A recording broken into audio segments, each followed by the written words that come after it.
Good evening and welcome to our webinar from Tel Aviv. I am Nitzan Bichacho, and I would like to thank you for staying with me during the World Cup tournament. In a short while the games will start, so we don't have a lot of time. And actually today it will not be a usual regular lecture. Actually, this will be kind of an exercise, a workshop. I would like to take you with me through case plannings for implant placement, and I will try to explain and to share with you the different parameters that I consider while planning a case. So we already had the first webinar conducted by Dr. Tali Shakarchi that covered the general aspects of virtual planning and design. And today I will just go through the virtual planning cases. So here is our first patient. As you can see, I already prepared teeth 44, 45, and 48 for a provisional bridge on this side, and on the other side 34 and 35. So we are going to place two implants at 36 and 37, and two implants at 46 and 47. This is actually a virtual model that was taken by an intraoral scanner, 3-shape in this case. As you see at the bottom of the screen, there are different tools, and as rule, whenever I have to start placing implants at the missing site, at the denture site, I will always place an implant which the size is 11.5 and the length and the diameter is 3.9. And then I will start playing with the size of the implant and with the placement. So what do we do? Let's place first the implants at 47, 46, 36 and 37. And as you can see, the implants are already being placed there. I would like to have the axis of the implants, as you can see here.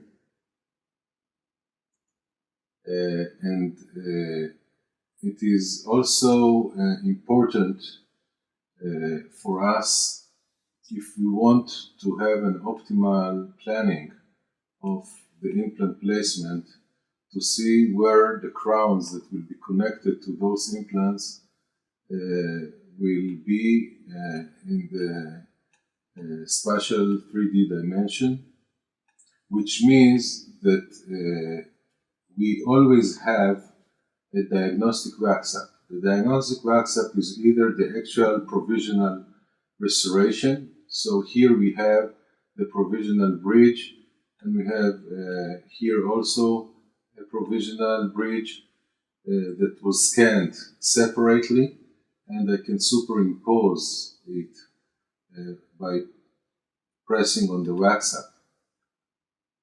So this is the provisional bridge that this patient has.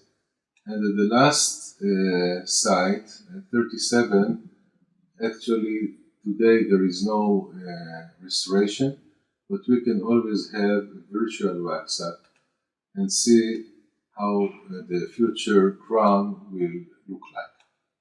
So once we have this model, we can go and start placing each individual implant in different ways. Let's start from 46. I will press on 46 Here we see that we talk about implant 46. The size is 3.9 by 11.5, and I will go to the lower right screen, and as you can see here, the ridge is wider than the implant by far, and the blue circle corresponds to the mandibular canal. The yellow or orange rectangle is actually a safety zone of 2 millimeters around the implant, and this safety zone is usually empty and shouldn't engage any anatomic site like the sinus at the upper jaw or the mandibular canal or mental foramen at the lower jaw. So I have here a possibility to use for the molar, it's 46, sorry, the first molar, larger implant.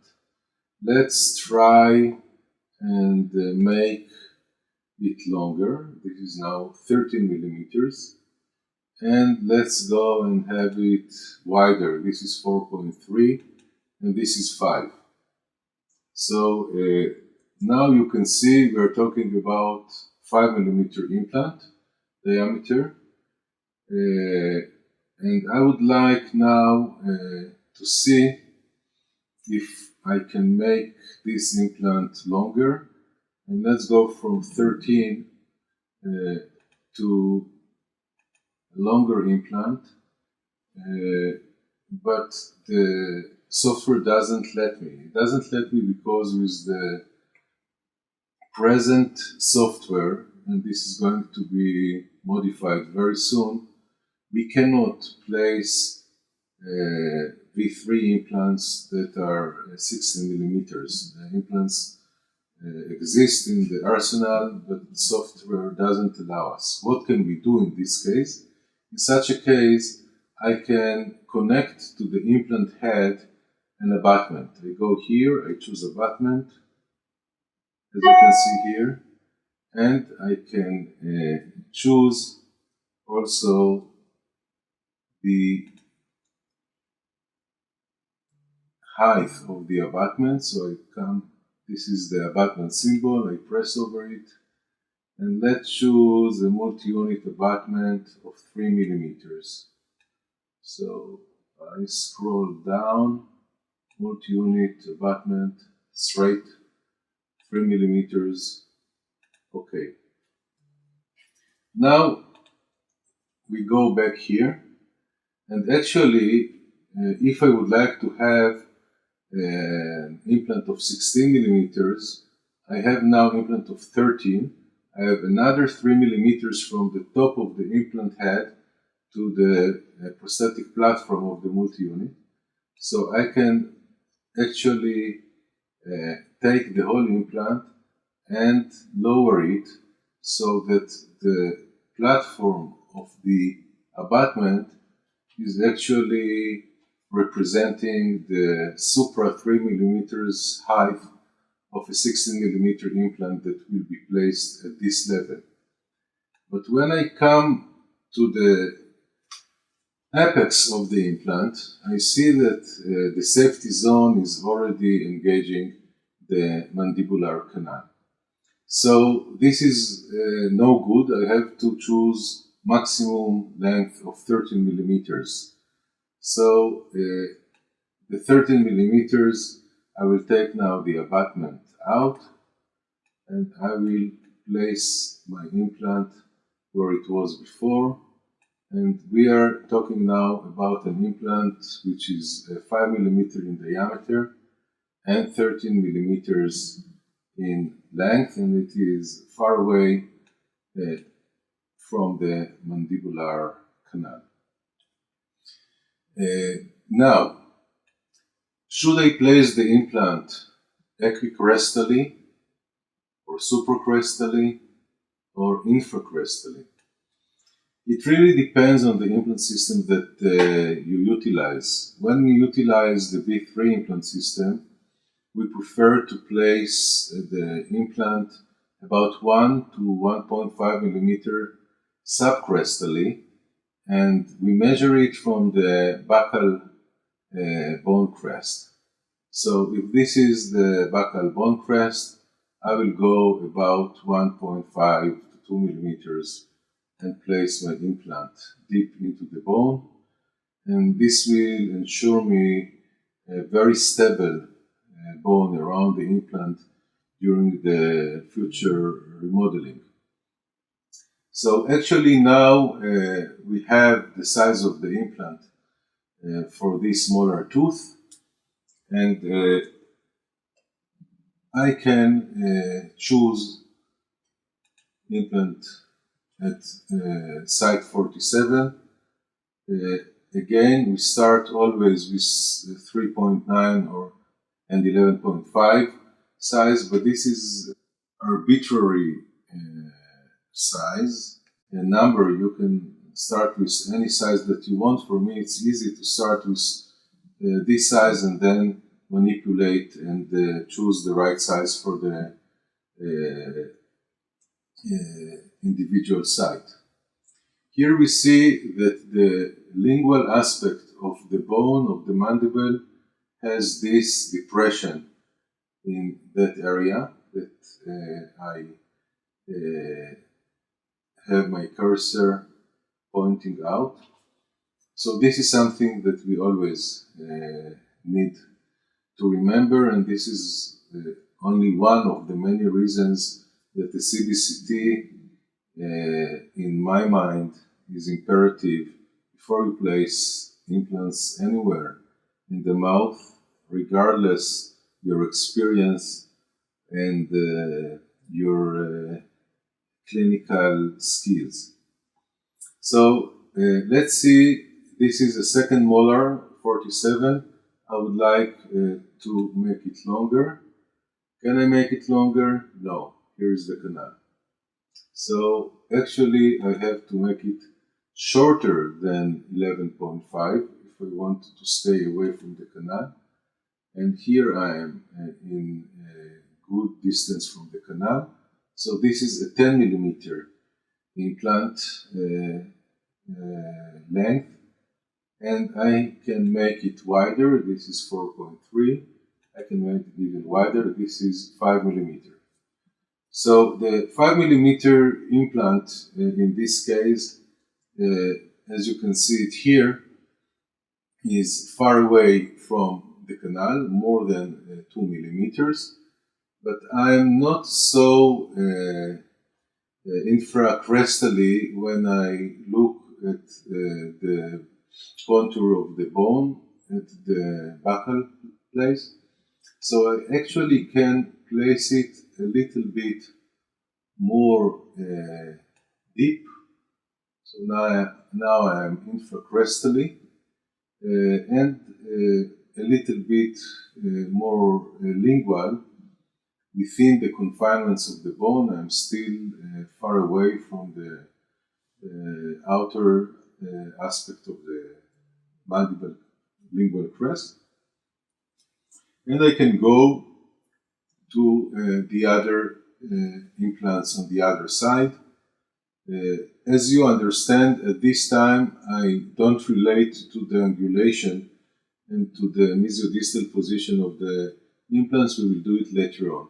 First, I would like to choose the size of each implant. So now we go to implant 36. Let's see, where are we? This is 36. Again, we can lengthen the implant from 11.5 to, let's say, just mark it. Well, you see this red lock means that the implant is locked, so I will press on it. Now we opened it, and I will touch the implant. The color is changing from purple to yellow. which means that I can modify the implant size, position, and all the other parameters. So now I go to the length. This is already 13 millimeters, which is a good length. I would like to have... I found something on the web about series of them. Sorry, Siri was somehow talking to me. Okay, so now I'm going to widen the implant. This is 4.3. Let's see if I can widen it to 5 millimeters. This is 5 millimeters. I'm still good within the bone, and I'm about 1.52 millimeters subcrestally where I want to place my V3 implants, and with a good distance from the mandibular canal. And we go now to implant 37. Now I will unlock the lock here, and let's see again, where are we? Well, here the shape of the mandible is pretty curved lingually, as you can see here. You can also see here that there are still remnants from previous extraction that were not filled with bone. It doesn't look radio opaque at the top of the implant in this area. We have now an 11.5 length. If I would like to make the implant longer, let's say 13 millimeter, I'm already very close to the outer border, the lingual border of the mandible. So what can I do in this case? I can actually rotate the implant and have the implant in such an undulation, but I am still too close to the mandibular canal. So 13 millimeters seems to be too long. I go back to 11.5, and 11.5 implant can be placed within this anatomy of the bone, but only when I rotated it. If the implant is back straight as it was before, then I cannot use such an implant. I have to use a shorter implant, which is 10 millimeters. Let's first see if we can have a wider implant than the 3.9. This is 4.3. This is 5. 5 millimeters seems to be okay. This is 5 on 10, which seems to be okay. I can also rotate it if I would like to be in this direction. Let's leave it like that and go back now to the model. Now, when I look at the model, I have to look where the implant extension will touch the future crowns. And as I'm going to have here connected crowns, and whenever I have connected crowns, I will screw them over straight multi-units. This is the best way to have a one-button one time over your implant. You place and connect the multi-unit. You don't remove it anymore. You can choose multi-units in different gingival height. So we use the gingival height for any specific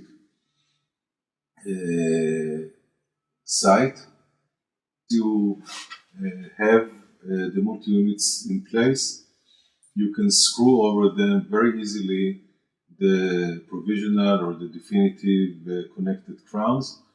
The whole prosthetic procedure is being done at the tissue level, so you don't need to inject, to remove abutments. The scan of the multi-units is very easy, or if you want to take it with clothes or with open trays, this is the easiest procedure.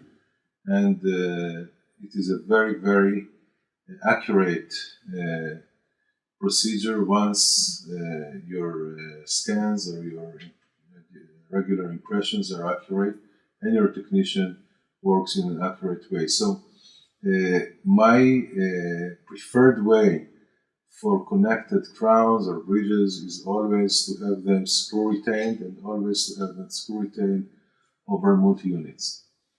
So now I would like to refer to the wax up that we have, because as you understand, the long axis of the implant needs to fall somewhere within the occlusal platform of each implant.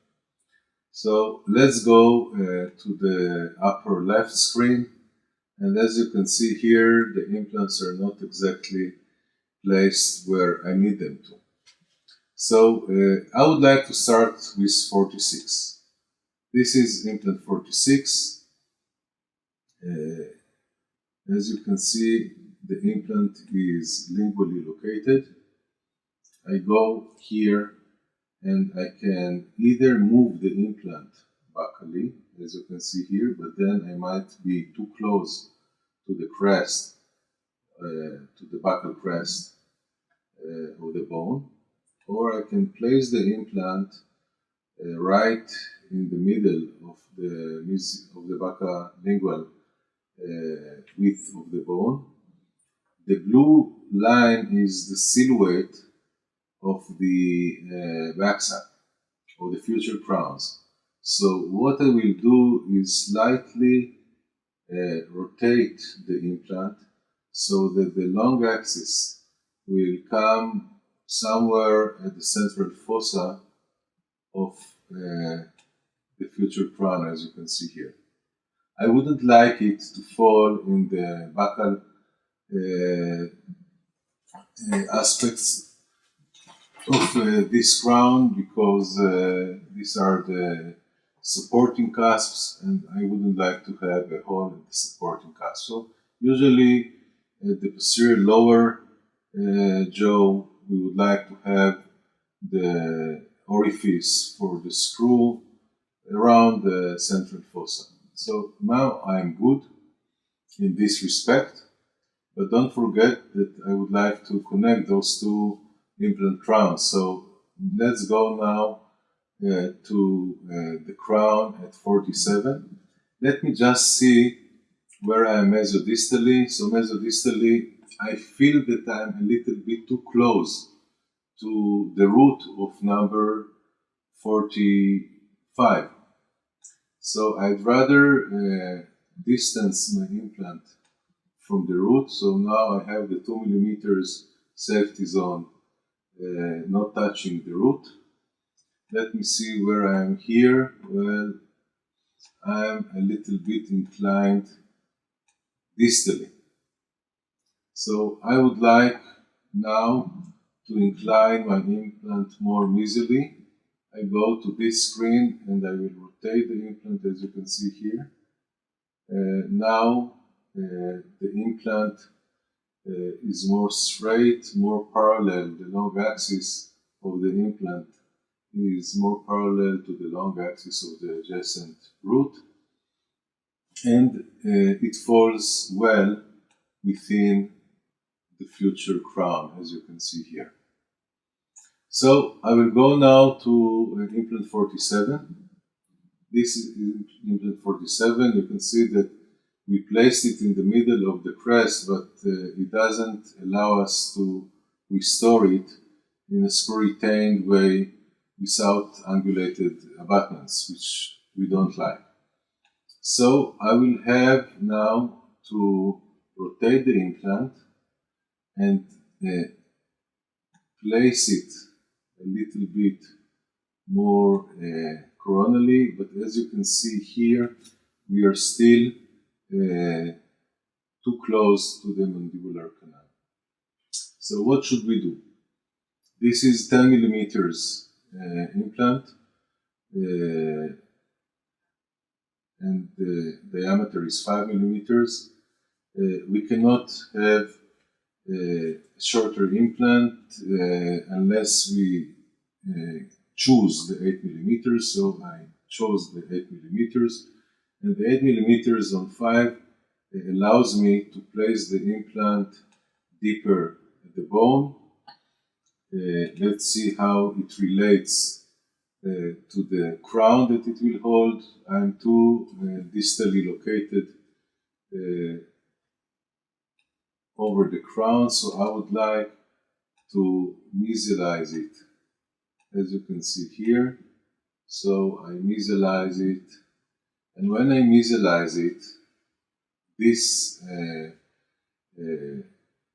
radiolucent area from previous extraction is changing, of course. So whenever you do those changes, you need to recheck where you are in all the aspects.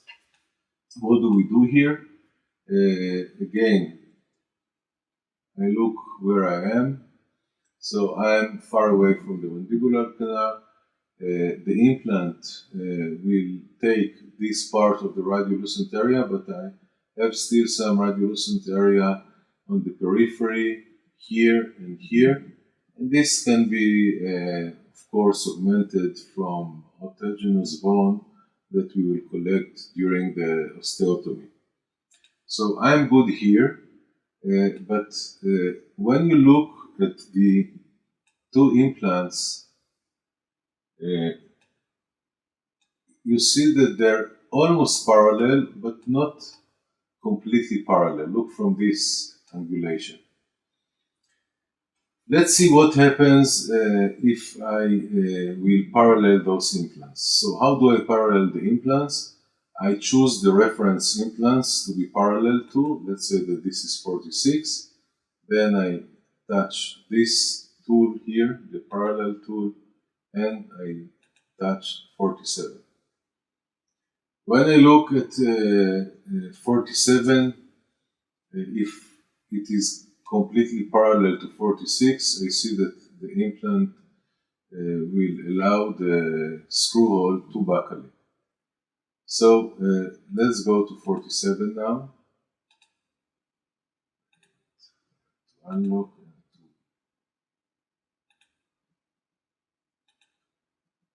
Touch 47 here. Now I'm at 47. Let's see what can I do. I might leave the same angulation and move the implant more lingually. And this will allow me enough bone around it, and the two implants will be parallel. But I'm still on the buccal cusp. This is no good. I need to rotate it slightly because I want to be at the central fossa, as you can see here.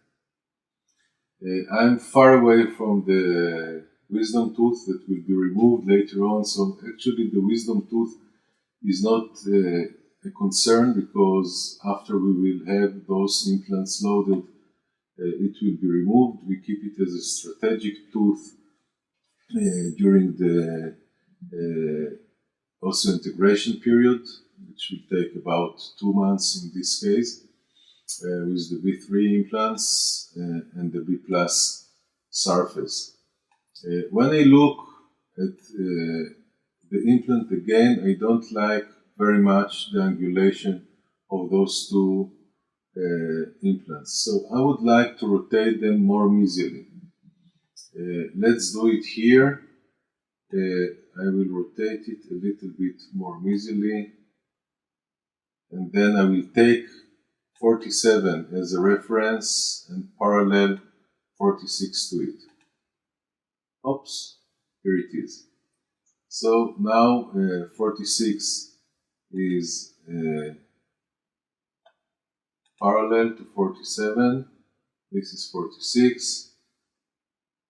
Let's see, where are we? Well, here we are too lingually positioned and too close to 45. So let's take it a little bit, place it more distally, a little bit more even. So I'm good here in the mesodistal, and I would like to place it a little bit more buccally, not to be completely on the lingual cusp. So let's see if I can move it a little bit more buccally.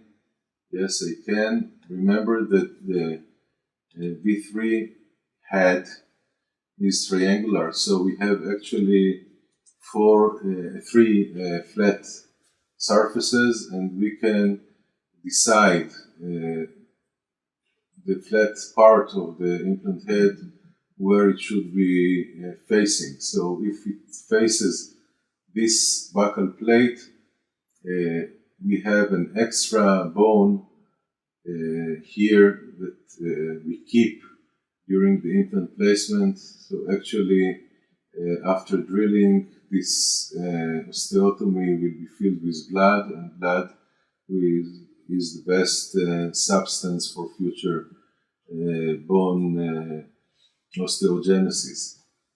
So we know that placement of the B3 implant in this position with the flat surface facing buccal will end up in a good position of the implant.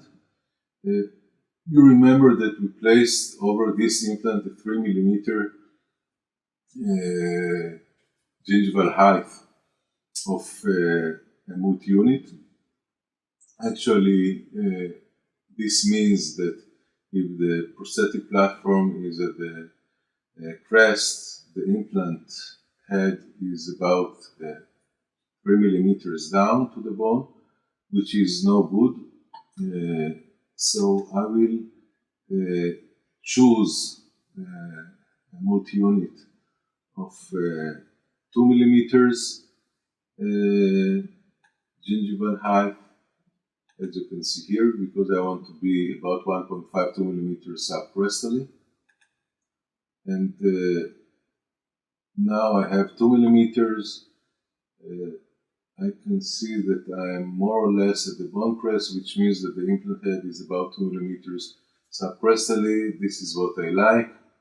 And I go back to the big picture. So at this site, we have actually two implants that their size and their position are optimal to have future connected crowns over multi-units.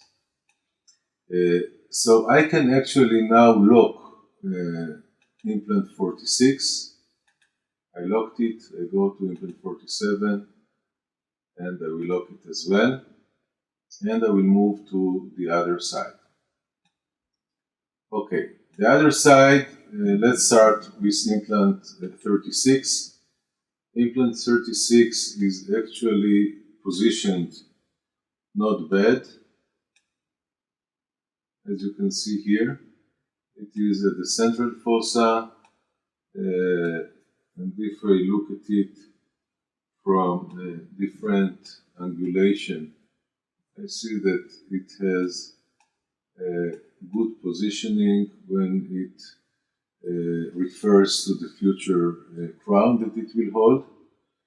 I would like to see again where I am at this slice, and let's place over it again a 2 millimeter gingival height of multi-unit abutment. So let's go here to the library, and we will use the multi-unit 2 millimeters. Okay.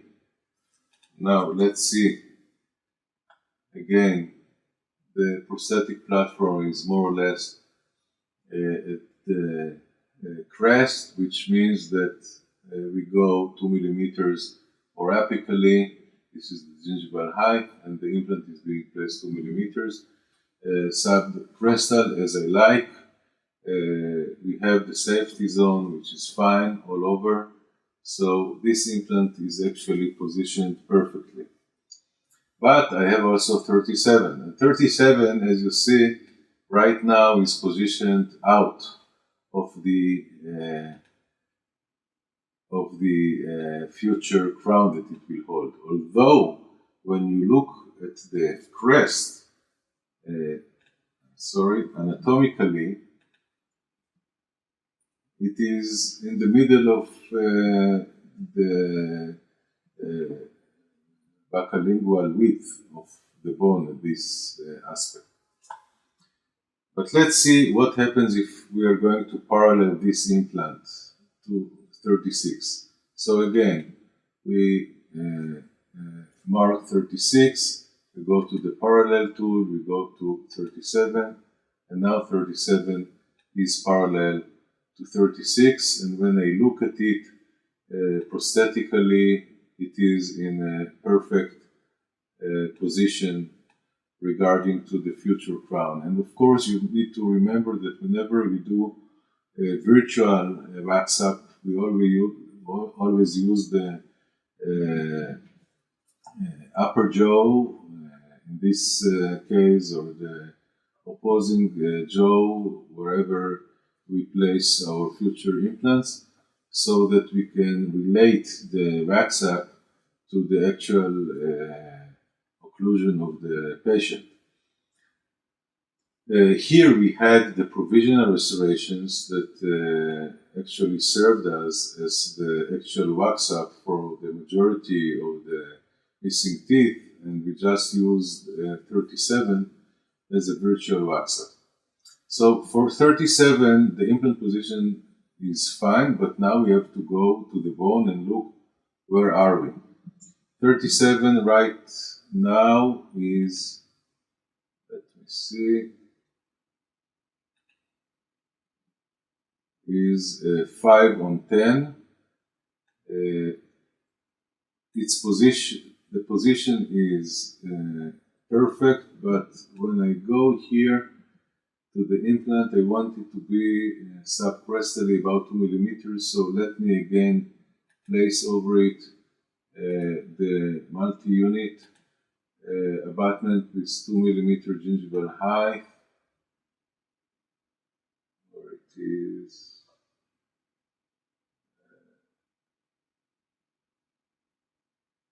Unit 2 millimeters. Here you are. Okay. I can position the implant more coronally.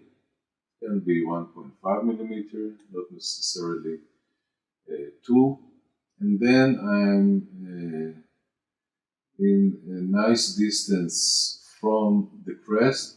And now you need to decide whether you want to go for 10 millimeters on 5, or maybe to be on the safe side, go for 8 millimeters on 5.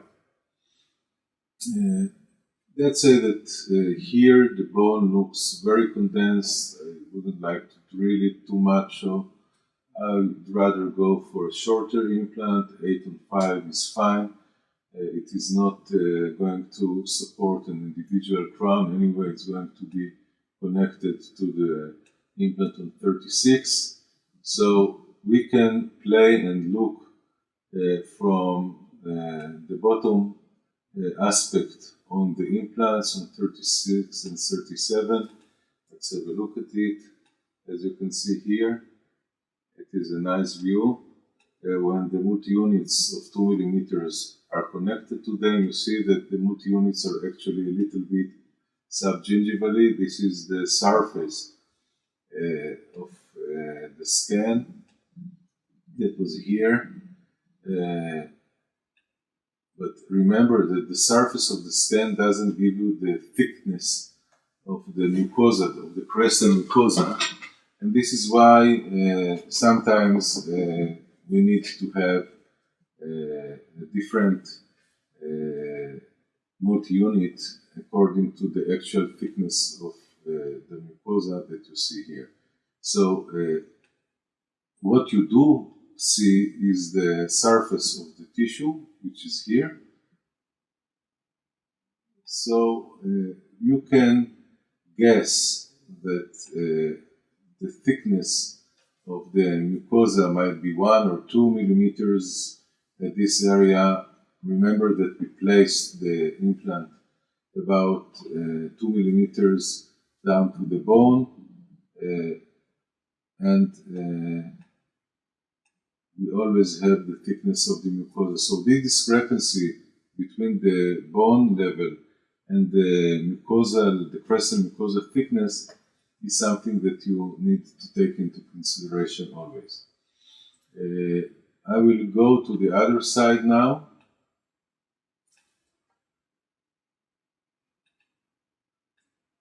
And move it a little bit to have a look from the bottom on those implants, 46 and 47. Let's place it a little bit in the center. As you can see here, the flat aspect of the triangle is facing buccally. Here we will have bone, so we want more bone at this aspect. And I believe that we are almost done. And I say almost done because now we have to go and check on each implant how much bone we have peripherally to it. So what we do is actually going to this picture. We have this yellow line, the horizontal line, and I will go top down along the implant and look at the left part of the screen and see how much bone I have circumferential to the implant perimeter. So let's start. I go down. I go with the horizontal line down, but I'm looking at the left screen. So here we have the triangular head, and you can see very nice that we gain bone by having triangular head. If it would be a circular head of the same diameter of 5 millimeter, we wouldn't have this bone existing here. So we had in this in regular implants to go for much narrower implant. Let's say instead of 5, in this case we should have gone for less than 4 millimeter diameter. And 4 millimeter diameter implant is no doubt weaker than 5, especially in stress-bearing areas. So let's go more down, more apically. Now we are at the middle part of the implant. We have nice bone around it. I go more apical, almost to the apex, and it's done. So this implant is fine from every aspect. Now I go to 47. I do the same check.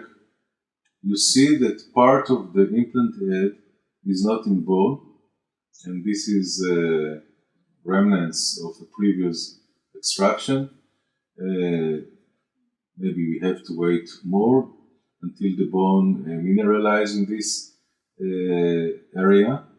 And if we see that there is no soft bone at all, but it's kind of a granulation tissue, then we will pack some autogenous bone from the osteotomy at this area. But this is something that we can already predict before we go to the actual surgery. We go more apical. We have more bone. Here we have nice bone to engage the implant.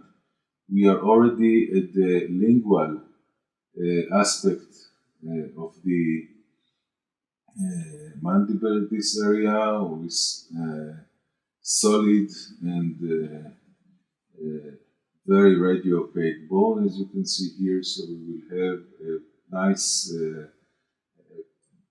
kind of bicortical fixation for this implant.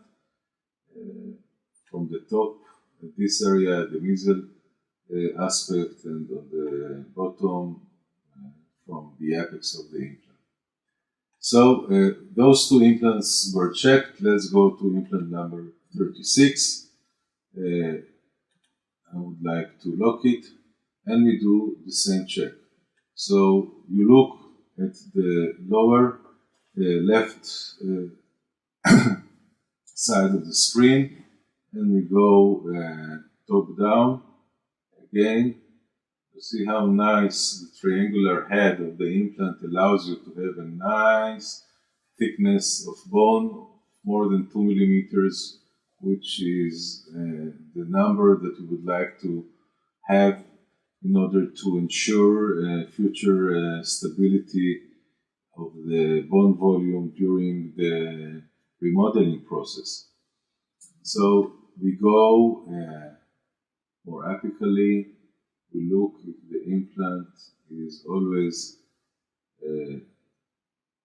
encircled by bone, and you can see that part of the apex of the implant, this area, engages the cortical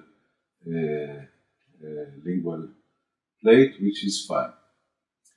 So we go now to 37, we will lock it and do the same process.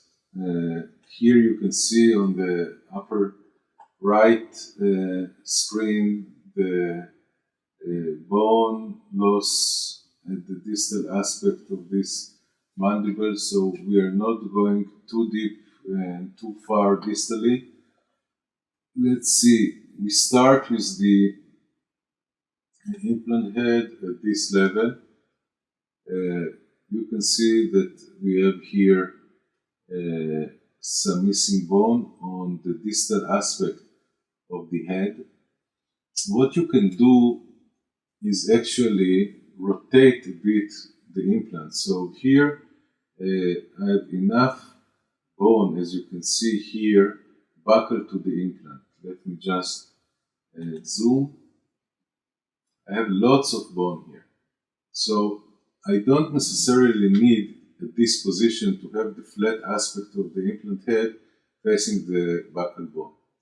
So I go here to the implant, as you can see here, and I will rotate the implant. Just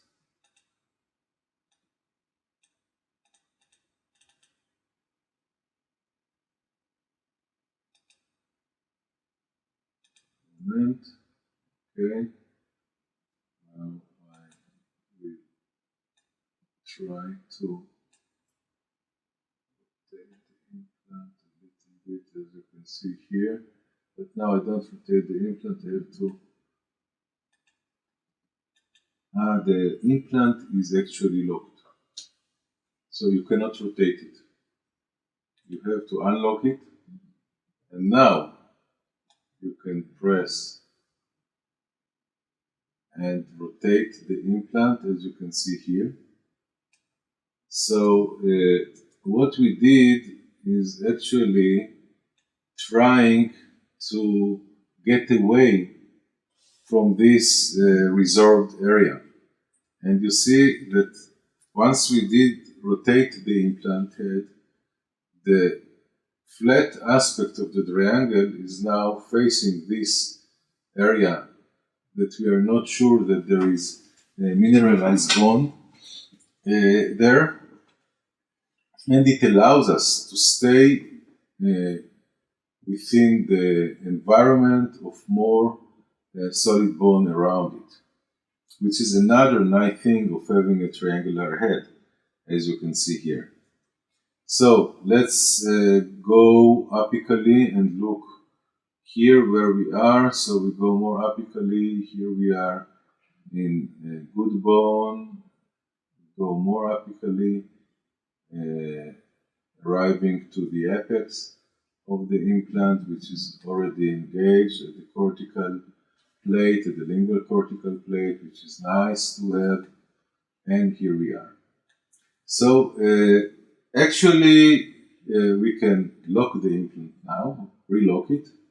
Remember that whenever the implant is locked, you cannot rotate it, you cannot move it, you cannot change anything. So if it doesn't work, as it happened right now to me, you have to look at the lock sign, symbol, and if it is red, just press and unlock it.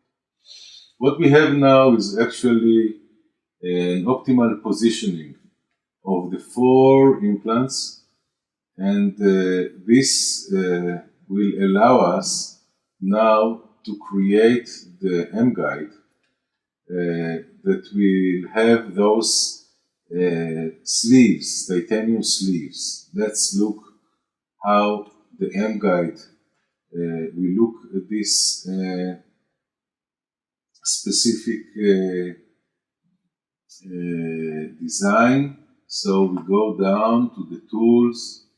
We have a template here. We press it, and this is the design of the template that we will have for this implant. And the template has, of course, sleeves. So this yellow part is actually made from transparent composite material by the company. You don't design the template itself. After you design where the implants need to be positioned, the technician from the company will place the different hooks around the existing teeth. As you can see here, sometimes we prefer not to be too close with the hook to the future sleeve. Let's place the sleeves so you will see it. Now we have the sleeves here, and let's remove the waxa. So here we have actually the way that the M-guide will look like. So you see that once we have this type of hook close to the sleeve, when you will place your drill with the contra angle at this area, it might get in the way, this plastic hook. So actually sometimes we will ask our technician to place this type of hook more mesially, far away, not to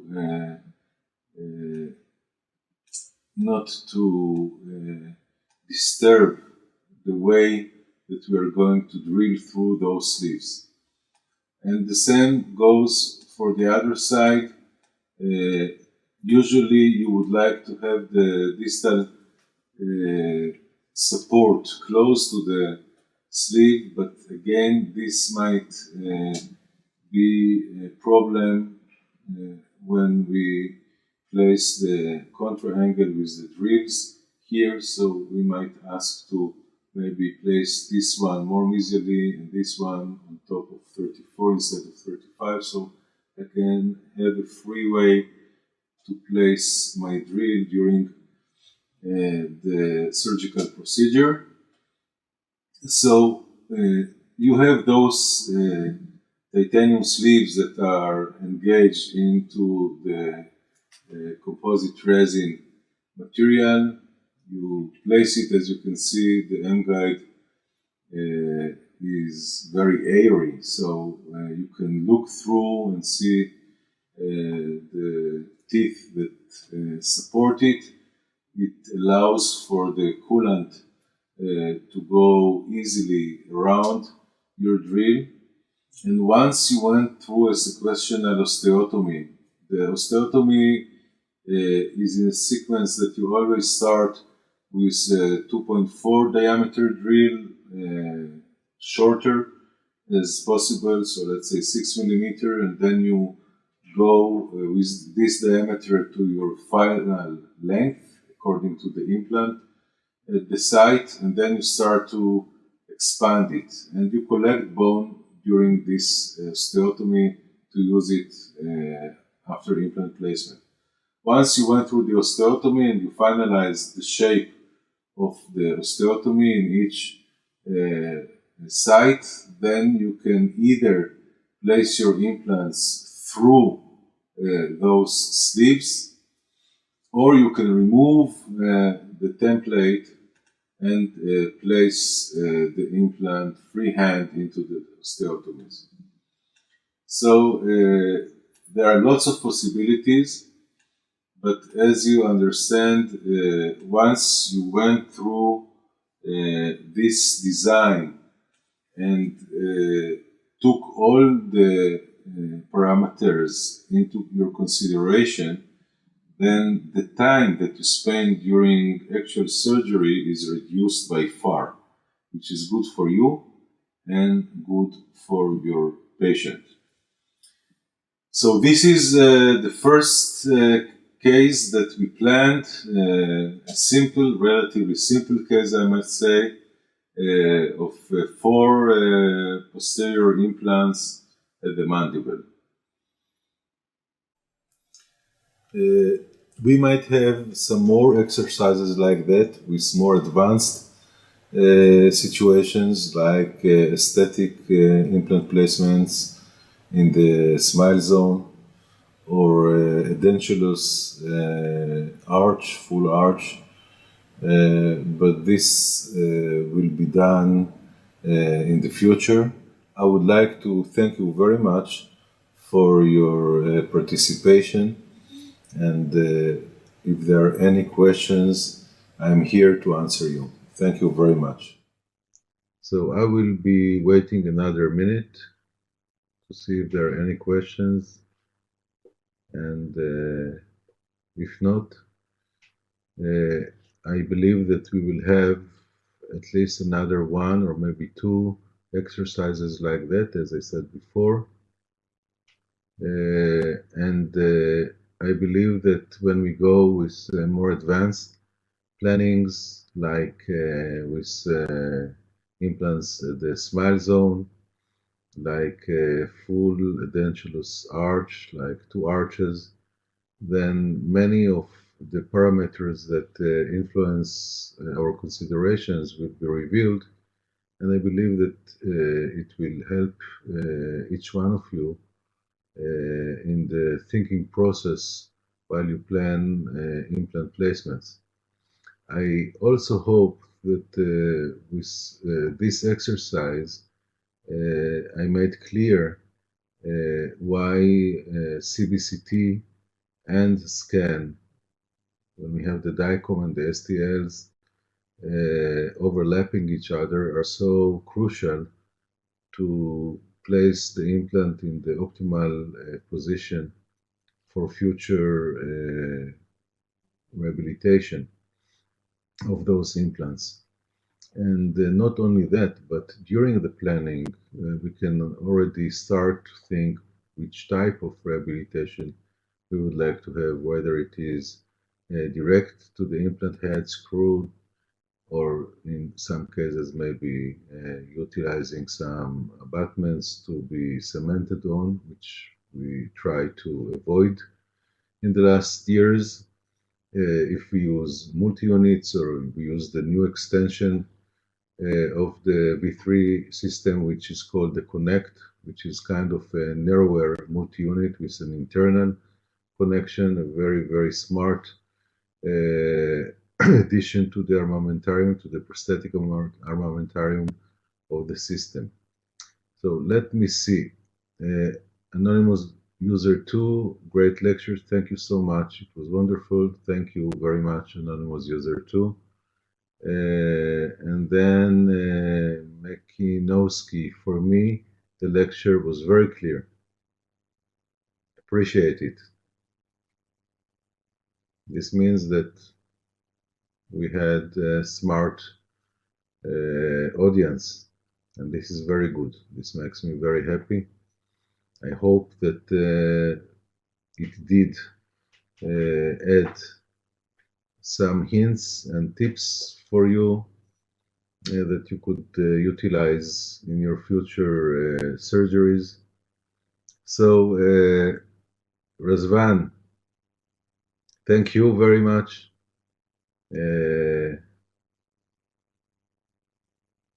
Eitzman, thank you very much. Okay, guys and girls, I understand that there are no questions. and I would like to send you a warm goodbye from Tel Aviv, and we will meet again.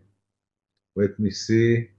Okay, there are some questions. Servin, Professor Bichacho, in a case where I have a limited space between the two tooth, how the surgery guide can be designed for the contra angle can be placed in a position. Well, this is a very good question, and actually we can have narrower sleeves that will enable us either just to go through the osteotomy and then you will place your implant freehand into the osteotomy, or in very, very constricted spaces, then we will have even narrower sleeves where which will allow us just to go with the first drill to have the direction of the osteotomy and the full length of the osteotomy, and then you will take out the template and keep on widening the osteotomy freehand.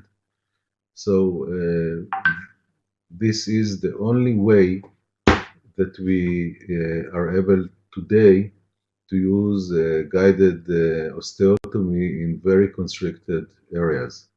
The problem is even more pronounced when you have a limited mouth opening, and then in order to get to the sleeve, you need an extra opening of more than 1 centimeter. And in those cases, then you need to either be able to make the patient, in a way, open their mouth wider, or in most of the cases, then you need to go freehand. There are some solutions today that will be implemented in the M-Guide and M-Soft, I hope, by the end of the year, which will allow you to use smaller drills and different paths of insertion to the sleeve. It will be another type of sleeve, but currently we are still limited in those situations. Okay, let me see. It would be very interesting to see the planning with angled multi-units. Yes, I must tell you that I try to avoid angled multi-units, but what is more interested is that today we have the easy screws, which are those screws with special heads that allow engagement of the screwdriver, not in the long axis of the screw, but in kind of up to 25 degrees angulation. And we have this possibility in the system. So in those cases where you would like to have, let's say, the screw opening in an angulation to the screw itself, it allows you to still have a screw retain restoration, but engage the screw in an angle of, as I said, up to 25 degrees. Which will still leave you the possibility to place the implant optimally in the bone anatomy and still have it screw retained where the orifice of the screw is in the ideal position of the occlusal table. Okay, anything else? Let me see.